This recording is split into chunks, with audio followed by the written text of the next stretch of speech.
Hello and welcome to this video for today, whether you're here for the first time or you're returning. Hope you will enjoy. Hey guys, how's it going?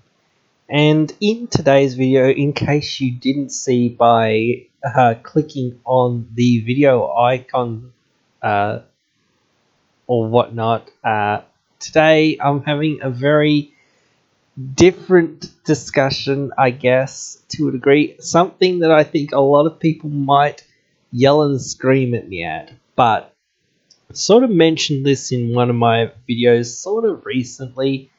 And then I think I've actually mentioned maybe a few times here and there. But I'm discussing my dislike for soaring. Yes, it's the icon of, what EGH is, in a lot of ways to a lot of people. And I think it's absolute blasphemy to some people that, I don't run solvering for the most part. I don't like running it.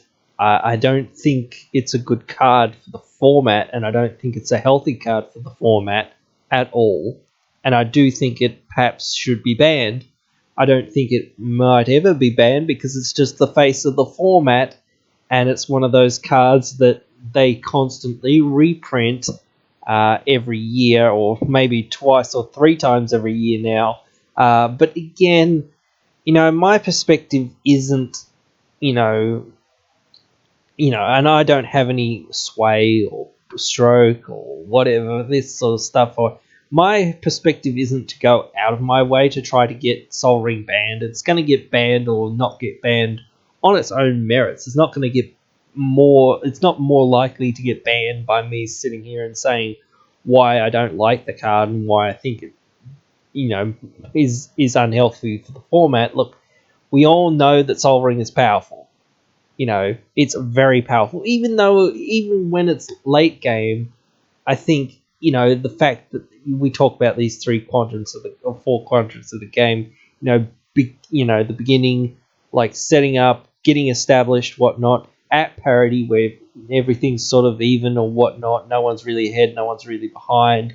When you're behind, and then when you're ahead, like in those setting up phases, in those phases where you're behind, even when it's late game, I think solvering, and we all know that this is true, that solvering is one of the most powerful cards that you can have. When you're behind, it puts you back into sort of parity or even getting you ahead.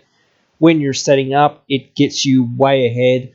When you're ahead, it gets you even further ahead, maybe, hopefully.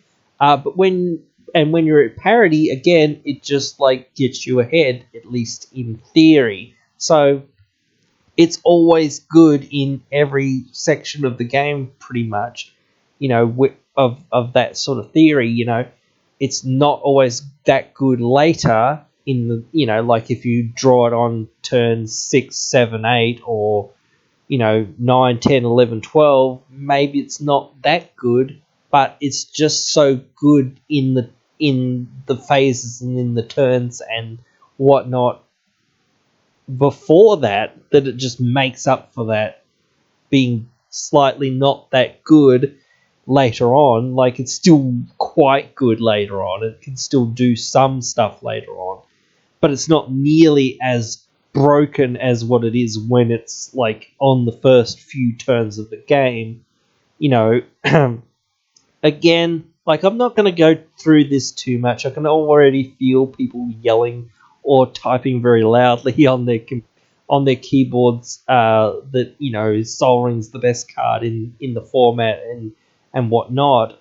I don't disagree to a degree, and in fact, that's the problem with it. And I think that we all can at least notify that is somewhat of a fact, that it is just the best card. Look, it's basically an auto include in every single deck, and that's another reason why I don't like it. It's just like one of those cards. Okay, now my deck is 99 cards. It's basically an auto include. Everyone basically runs it. It's one of those cards that if you're not playing it, it's strictly wrong not to be playing it, sort of thing. It just leads to lack of diversity between all of the decks that are in Commander, and I just think it warps games around it so easily in the early to mid turns. If somebody has a Soul Ring in their graveyard and you have a way to steal their Soul Ring, if you have a way to copy somebody's Soul Ring, if you have a way to steal somebody's Soul Ring from their deck, then you probably should do it because it's just the right thing to do, probably, because Soul Ring's absurdly powerful and you can just do so many things. If you have somebody else's Soul Ring, now you have twice as many Soul Rings. You have your own Soul Ring and their Soul Ring. If you can get a third person's Soul Ring, now you have 3 Soul Rings. If you can get the 4th Soul Ring, you've got the Soul Ring Tron or whatever, like you've got all the Soul Rings that you can possibly get in that game probably. And it's just one of those things that I really don't like personally. And this is, I know that there are people that are out there that are on the same fence and whatnot, and the same wavelength that I am on. But, we just, there's been a few decks that I've gone, you know what, okay, this isn't in green, and it isn't in colours that ramp very easily or whatnot, whatever.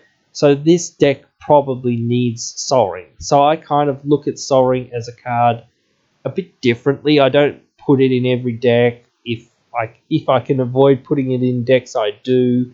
I just don't think it's one of the cards that I like to play or want to play or feel excited about playing.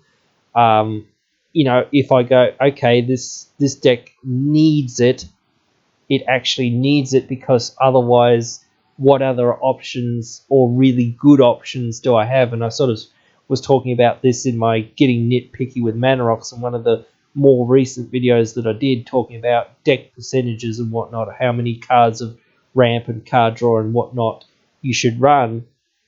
At a certain point, you just go, look, I can't really find any more really good options that are in my colors. And at that point, you just go, okay, I'll throw a Soul Ring in here because, I haven't got anything better at the moment or whatnot. And it'll just hold a place or whatnot.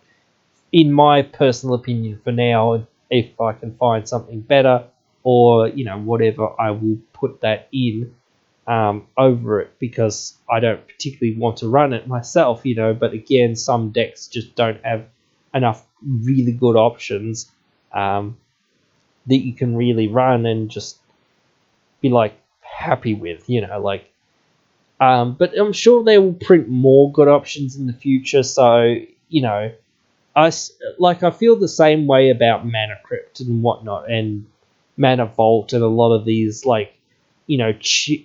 early cheap mana rocks that just sort of generate a lot of mana and whatnot, or even the free mana ones. I don't really, I see their place in CDH, and that's fine. Again, I might talk about something that I think I've sort of said and hinted out here and there, but I do think sometimes that there should be a separation between the two, more so, especially on the ban list side and whatnot. But again, that is another video for another day. But back to sort of this video, and I want to wrap it up pretty quickly here anyway, because I don't want to talk about it that much. But again, I do feel that some people will look at my philosophy on playing Soaring and be just you're strictly wrong or strictly dumb or whatever, things like this. But again, I just play with the philosophy of, I don't like the card and I don't think it's a healthy card that much, really, and I don't tend to want to play it. I don't think it's an exciting card. It's just again, nearly everyone plays it, and it's just one of those sort of auto-include cards that I think,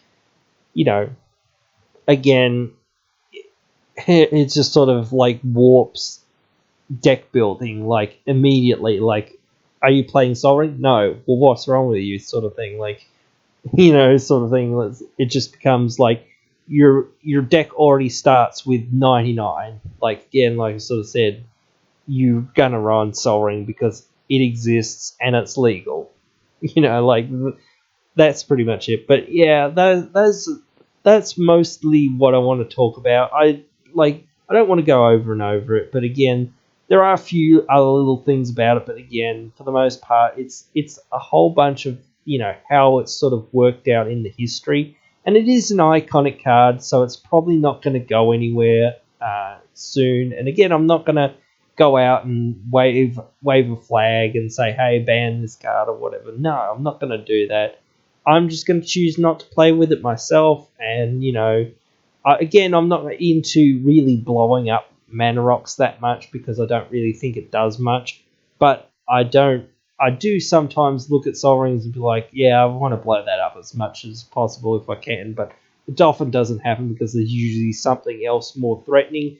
And it's usually the things that people play off the Soul Rings that are the things that are more problematic. But it's the fact that they can do so in such a efficient way with Soul Ring. They can just jump ahead on turn 1 to turn 3 or 4 even so quickly, or even turn 2 they can suddenly jump to turn 5 or whatnot so quickly and so easily that it's just, yeah, it just warps games around it, and it warps, it's much like Primeval Titan. Like I say, it's very much a card that everyone wants to clone and copy and steal and whatnot. It always becomes about, getting your Soul Ring, so that's why a lot of people, have, 4 or 5 tutors that can find it to get their Soul Ring on the early turns of the game, things like that. So, and that's why people run all these, cloning effects for Soul Ring, or stealing effects for Soul Ring and whatnot, because getting an extra Soul Ring is really good, or having more consistency to get Soul Ring is really good. So, but anyway, still, that's pretty much it that I want to say about this, but you guys can let me know all your angry thoughts about me not liking Soul Ring. Write them down there in the comments below. Hot take on Soul Ring is I don't like it, but you could let me know what you think down in the comments below. Write it down there for me to see. If you would like to further support the channel, you can go onto our Patreon. You can also get social with us on our Facebook. To follow all the updates, make sure you hit the like button, and on our Discord. To get into it, please leave a comment and I'll send you an invite. All links are in the description. I hope you have enjoyed this video here today, and if you have, please consider liking, sharing and subscribing, and I hope you will come back for another one. See you then.